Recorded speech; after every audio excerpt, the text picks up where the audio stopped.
Hi, everyone. Welcome back to Proof of Delivery. Just me hosting this week. Ken is doing some work on the road, so I'm just going to be holding it down, doing a bit of a cold open for all of you. We'll see how I do. And today, gonna just give a couple updates about what we've got going on here at DAT, what we're up to, what we're seeing in the market. But then, super excited to have someone who I've been working very closely with for the last 9 months, David Scanlon, our broker sales leader, joining us to hear a little bit more. He's got a really cool freight story. He's one of the many members of the C.H. Robinson Mafia who's gone out into the freight tech world. So excited to hear that. And there he is. Hey, Scanlon. Hey, everyone. Good morning. Well, Scanlon, I'm going to just run through a couple of open topics real quick before we get into hearing your story and your perspective about what's going on in the market with our customers. So welcome any feedback you have on what I share, on where we're spending our time and what we're seeing out in the market. Absolutely.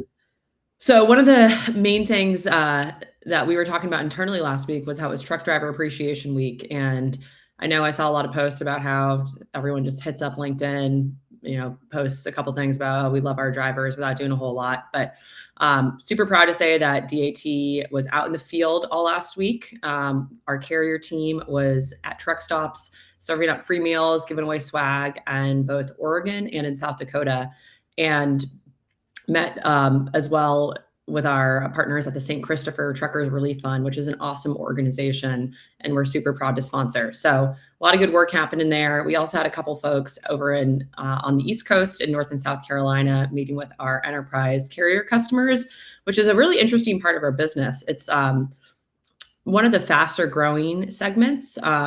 I think a lot of folks think of DAT, owner-operators, very small fleets, but we do have a number and really growing number of larger fleets who are using the platform, and they've got pretty impressive, complicated tech stack. So we're always working with them to figure out how can we better integrate and give them both the insights and the jobs that they need through our load board. Another big topic that's kind of all the buzz now that trade show season is back in swing is, when is the market going to recover? We were joking, I think 2 weeks ago, about how there was a perpetual, recovery is coming in 2 quarters, and that has gone away. I don't think you meet any brokers out there who are now saying that. Scanlon, what's your take on that? Yeah, I haven't heard many people calling for recovery before end of year. That's for sure. Obviously, cyclical market cycle here inside our industry, and it's interesting. It's an interesting time. This is the longest sustained down market we've had in the 15 years that I've been in the space. But one thing that is constant in our industry is that change. So. It's an interesting time, but also a really exciting time. The connection between what we're seeing from a market cycle perspective and also what we're seeing in the industry just from an innovation standpoint, I think is both challenging, but necessity is the mother of invention. And I think I'm seeing a lot of cool stuff across the marketplace with people coming with some creative solutions, focusing on the right things and really just building out a more sustainable business model. So that seems to be the growing trend amongst the people that are winning in this current environment. Yeah, I'm excited to dig in on that with you. Just a couple other market updates. Interest rates obviously dipped a little bit 2 weeks ago when the Fed announced cuts. Haven't seen any sort of demand changes follow from there, certainly not in the housing market, which is often a leading indicator, raw building materials, construction. However, flatbed is having a pretty solid quarter. That's probably the one bright spot that we're seeing out there. Rates just hit $2.05 a mile, so above the $2 mark, pretty great in this market. And that's about 11 cents higher than it was last year, so a solid 5% up. And there's some interesting parallels that we're seeing out there between the 2016 freight recession and this freight recession we've been in. Today's industrial economy is super, super different, but Dean Croak, who's one of our senior analysts, who is just a true savant when it comes to the freight markets, thinks that we could be seeing some early indicators of big infrastructure builds, data centers, nuclear plants, all of that. And that might be what we're seeing a little bit in these slightly up flatbed rates. So stay tuned. Super curious from any of our customers out there, what they're seeing in the flatbed market. Then finally, just last update for me. We know we've seen a lot of chatter out there around the English language proficiency requirement, especially in Texas and Florida. See a lot of that on Twitter. Shout out to all our Twitter listeners right now. What we're seeing, full stop, is that it's not having any real impact on rates. Spot rates are actually falling in both markets, inbound and outbound. So we really don't believe that that is impactful when it comes to the overall spot market. So that's your roundup of what's been going on here, what's going on in the market. Now let's go and learn a little bit more about Scanlan. So Scandy, tell us a little bit more about yourself. Where are you? Who are you? Yeah, what makes you tech? Absolutely. So David Scanlan, as Kary mentioned, I'm the director of broker sales here at DAT. I've been with the company about 5 years now, which is pretty wild. Time continues to move incredibly fast. With 2 kids at the house, it just seems to go faster each year. And there's a decent chance I know most of you personally, or we've crossed paths at some point in the past. Maybe you've seen my communications on our monthly broker newsletter. So, I've been around the space for a long time. Ultimately, though, my position here is about top to bottom commercial accountability inside our broker segment. So ultimately what that means is if you're a broker customer of DAT, your direct contact, your direct resources here at our company is likely someone on my team. Based out of Knoxville, Tennessee. So former Tennessee graduate, which is great to move outside the Big Ten, get some SEC content on here. Farewell, Ken. I'm a recovering broker myself. So you mentioned I spent about 15 years in the space, and I just love the industry, and more than anything, I love the people. So I'm excited to talk about the space, despite the downward pressures that Kary mentioned. Really kind of get into some of the innovations that we're seeing, and just really looking forward to the conversation. Awesome. Tell us more about your freight story. 15 years at Robinson, is that what you said? Well, 15 years total. 15 years, 10 at Robinson. 10 at Robinson. So came out, 3 years old. First words were full truckload. No, I'm joking. Like most people, I kind of stumbled into this industry on accident. So graduated with a psychology degree, joined Peace Corps after college, came back, was actually a crisis response counselor for children for a couple of years. Then got into healthcare administration, and despite loving the work, if you've worked in the social field previously, it can be challenging from a pay perspective to raise a family.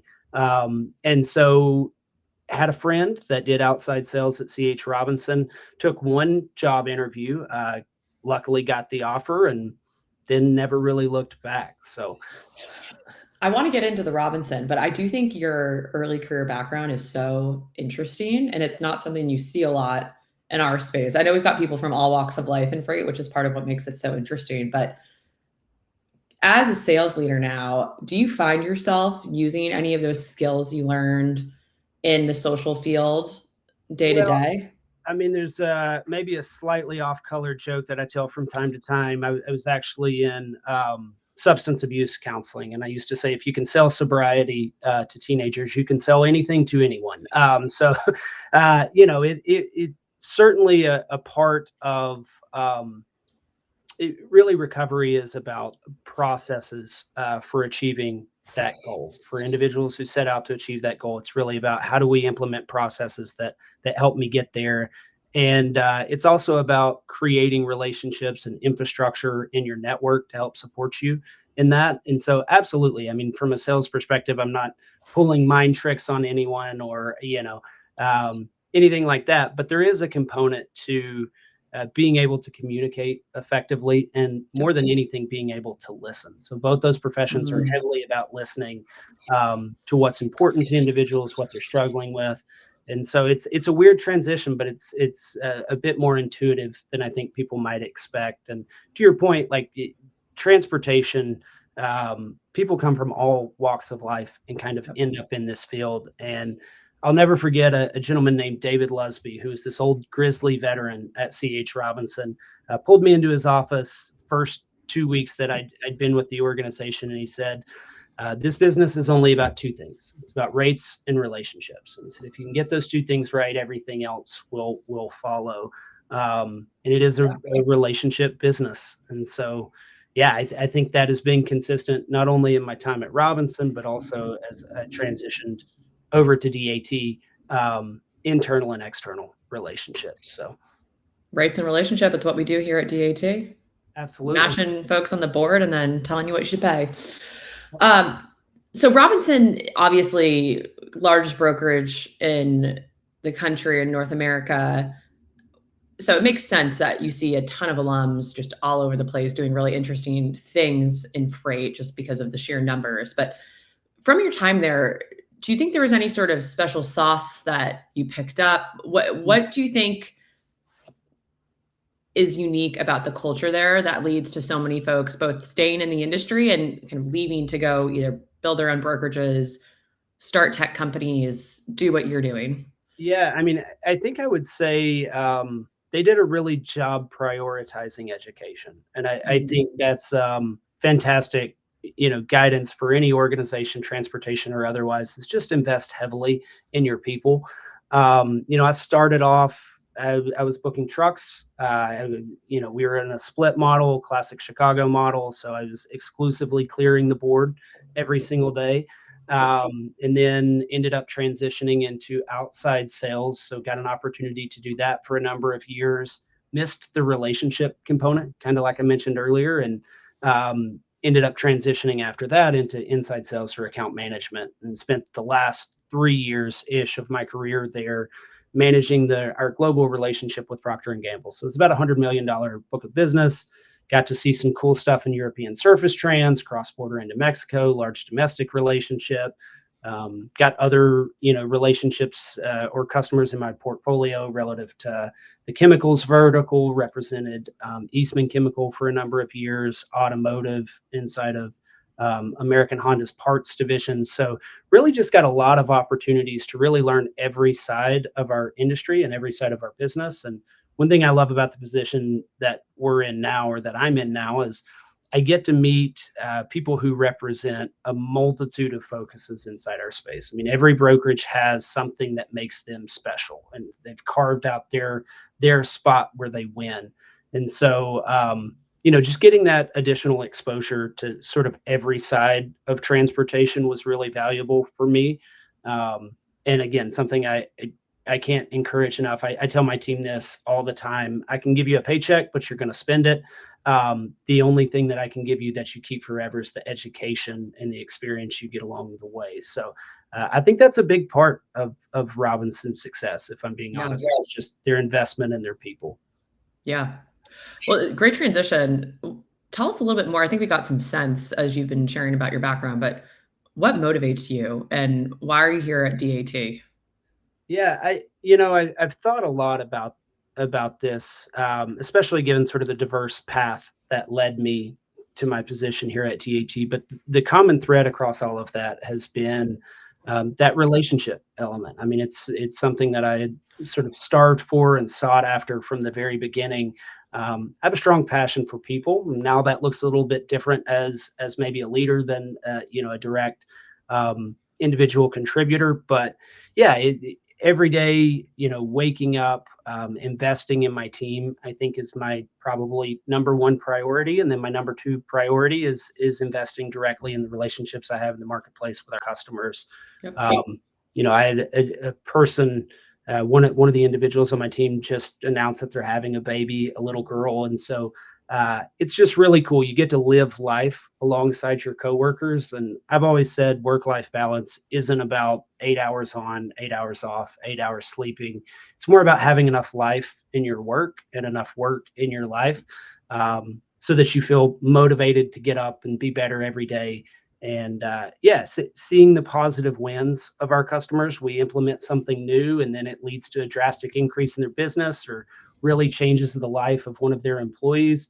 That stuff gets me jazzed for sure. Yeah, I think helping as a leader myself, helping people build lives with really strong livelihoods and giving them opportunities is one of the most rewarding parts of the job. And it's definitely part of my why of how can I create great jobs for people and give them opportunities to build the life they want to live. So that Absolutely. definitely resonates. Well, let's talk a little bit about DAT. Because you've been here since 2020, is that right? Yeah, Midwest. It's early 21, I think. So I'm coming up. Okay. Years, yeah. So you've I mean, I think every period of time anywhere is going to be interesting, but you were here during peak COVID. Everyone was just throwing down, having a good old time. The crash, Yeah. okay, maybe recovery's coming, and now into more of this kind of phase of reluctance, if you will. So Sure. you've seen obviously just an interesting time in the market. But I think the company has evolved a lot in the time you've been here too. And as I've been getting started at DAT, I've been just learning more about company history and key folks. Can you talk to us a little bit more and kind of humanize DAT? Tell us a little bit more about the biggest evolution you've seen here over Yeah. the last 5 years. That's a great question. It's funny. I just got back from the McLeod conference, and I was having lunch with a customer, and he said, over the past 12 months, we've really gotten to know DAT on a much deeper level than we ever did before, and we really appreciate that from a partnership standpoint. And I said, well, it's interesting. If you had known us 2 years ago, you would have had to relearn us over the past 12 months anyways. So, we developed the relationship off of kind of who we are today, which was really great to see. And that transition, I think, as much as anything, has just been a collective hyper focus on the customer, being extremely Mhm. customer centric. I mean, that manifests itself in a lot of different ways. But really, over the past 18 months, 2 years, I've seen that customer obsession expand past our commercial teams into every department at the organization. So when I talk to our data analytics group or our product teams or even our engineering teams, um, sometimes my calendar gets full because they want so much feedback on what is the experience of the customer. And I think that starts, at the top. And Carrie, it's something I've really appreciated about you coming in as well, is just your hyper focus on what's the value that we're delivering back to our customers, what's the experience that they see, what are the challenges that they face, and how do we prioritize our time and our resources, our initiatives, whether that be capital deployment or product development or whatever. um, and just keeping the customer problems first. Clements did a great job of this. Jeff Clements, our CEO, when he came in, one of the very first things he did was had us map out every problem that our customers face, and then he did a number of sort of direct customer contacts to say, help me rank order these. Where would you like for us to go first? Where would you like for us to prioritize our time? And I think all of the other evolutions and innovations and changes at the organization are really based on that shift in Yep. focus. Yeah. And I think that's what led us to focus basically all of 2024 and certainly a good chunk of 25 on just making sure our product is available and up and secure. And it's been really cool. I obviously wasn't here when that effort started, but just to hear that feedback from folks, I mean, as a non-DAT employee, I used to go on LinkedIn and I'd see memes once a week, like, oh, DAT's down. That doesn't happen anymore. Like that is real progress. So I'm super proud of just the concrete, impactful change that we've been making. Yeah, I mean, I think if I'm not mistaken, we've sort of had 3 consecutive months of 100% uptime, and again, that's not something that necessarily gets a champagne pop or Sure. Right. it's sort of base expectation, but that was the number one priority we heard from our customers. I mean, I think Yeah. that's a great representation of that. Is you guys are a utility, you're critical to our business, and when you go down, our business profitability decreases. Yep. And so we take that responsibility heavily, and we wanted to make sure we prioritized that appropriately. And then the innovations build off the back of that, right?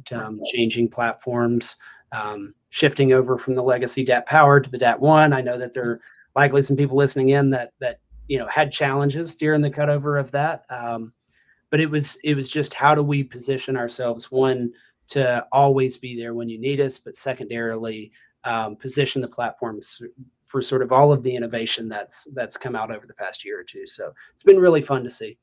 Yeah. Well, you mentioned a little bit earlier when I was giving a quick market update. What are you hearing from customers right now? And probably more importantly, you mentioned hearing about some cool things that customers are doing to can transform their business models in this prolonged, stalled out market. Can you talk a little bit more about that? Yeah, absolutely. I'll give a quick shout out. David Abel, who's the CEO over at AM Transport, also, I believe, a board member on TIA. Somebody I've worked with in the past, really respect a lot. But I thought he shared something that was just true wisdom, which is no one celebrates the prediction of the rain. They only celebrate the building of the ark. And I just thought that was so timely relative to where we are in the market cycle. Yes, it's a challenging market environment. Yes, there's pressure, specifically in drive-in and refrigerated freight. Yes, Q3 is always the worst quarter, and hopefully we'll see some peak season. But it's really about building that sustainable business model that not only controls your OpEx now, but also enables, excuse me, enables growth when things do rebound or come back around. So yeah, there.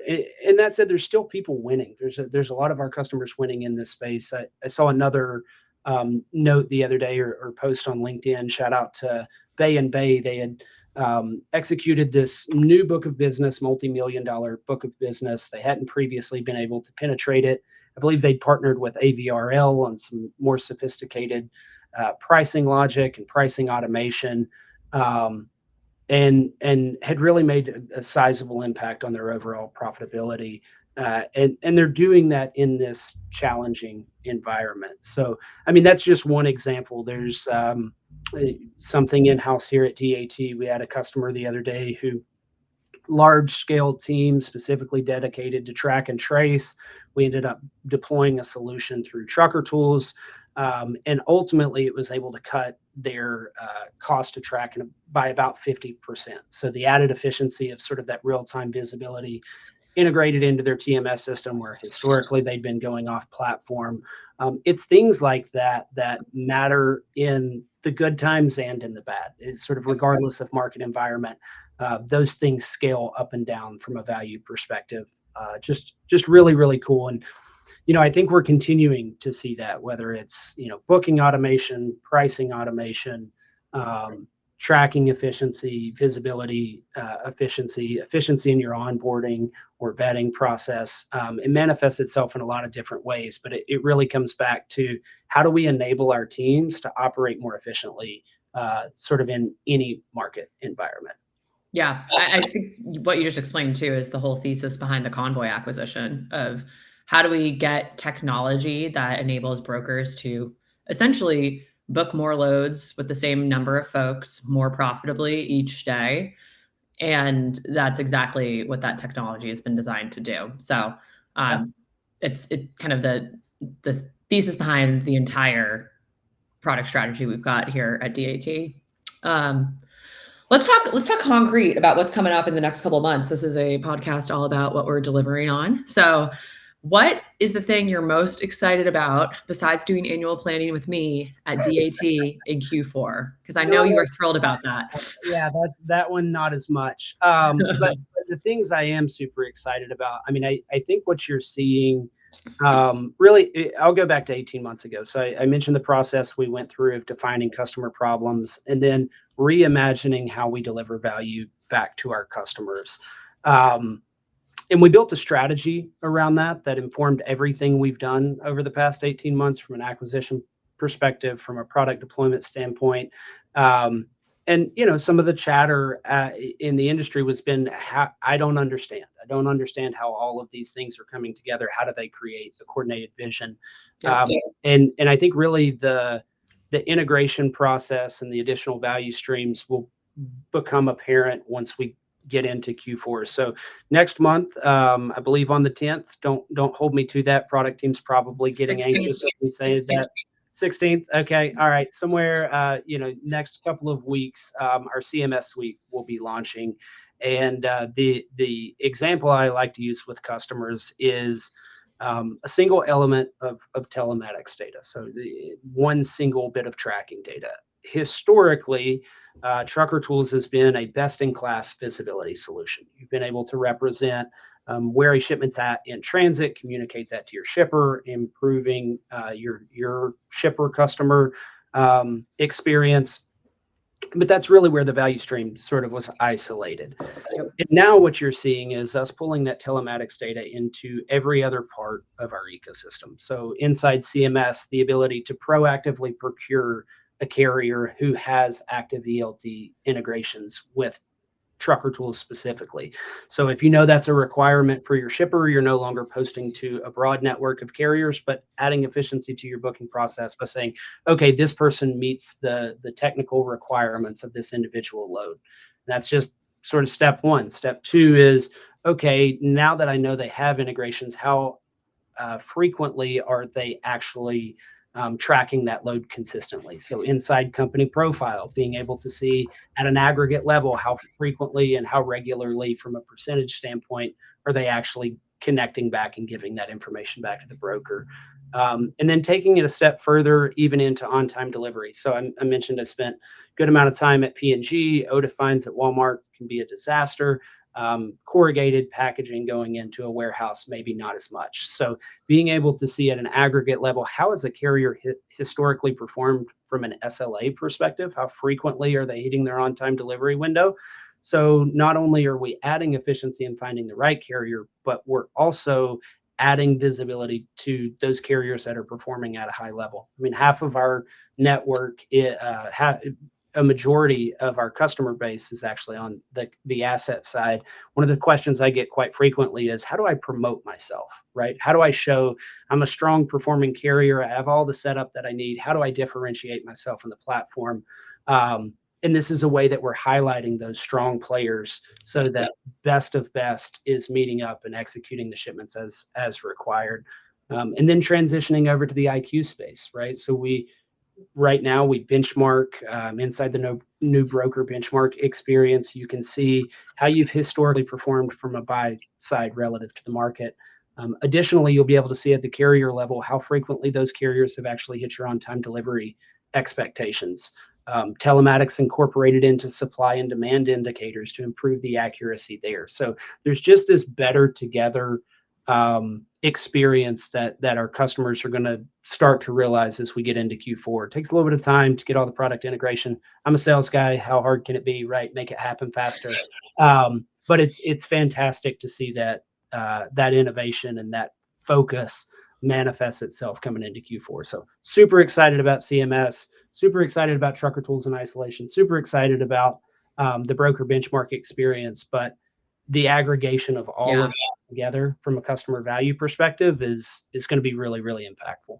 Totally. I've spent a lot of time over the last probably 2 months talking and reaching out to our largest customers just to help them understand what we're doing. Because to your point, I think we've made so many moves over the last 9-10 months.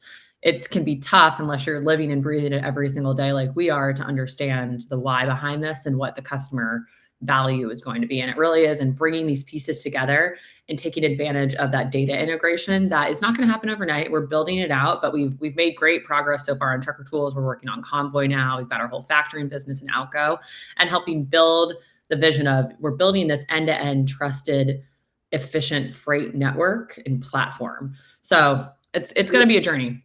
In my defense, you boxed me into Q4. So I did.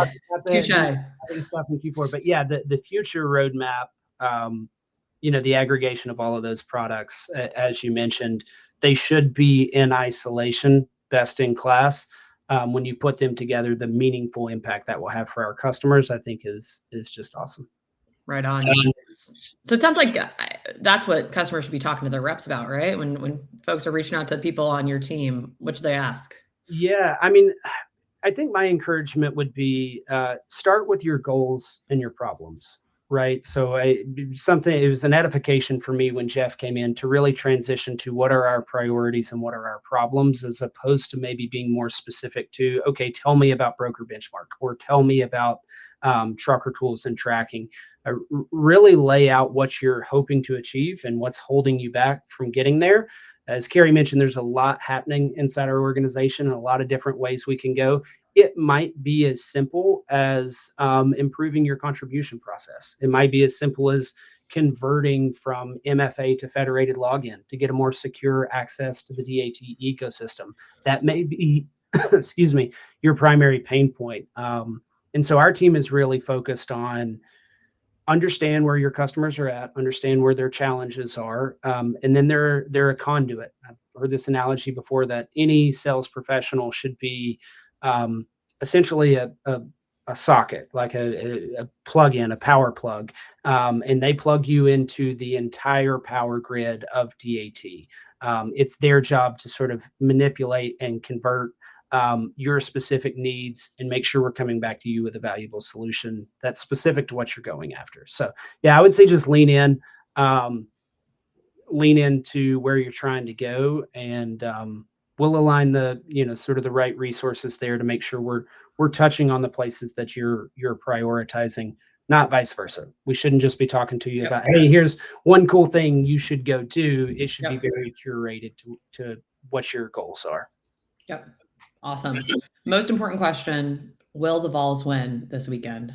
Oh, yeah, I'm going Joey Swagular for 300 yards, Tennessee 38, Mississippi State 21. So that's my official prediction.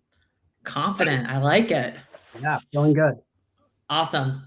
Well, Scanlon, thank you so much for coming on here today. It was great to chat a little bit more. I think you've got such a cool story, and appreciate you sharing what you've seen change and what you're looking forward to at DAT. Absolutely. Hey, thanks everybody. Appreciate it. Bye.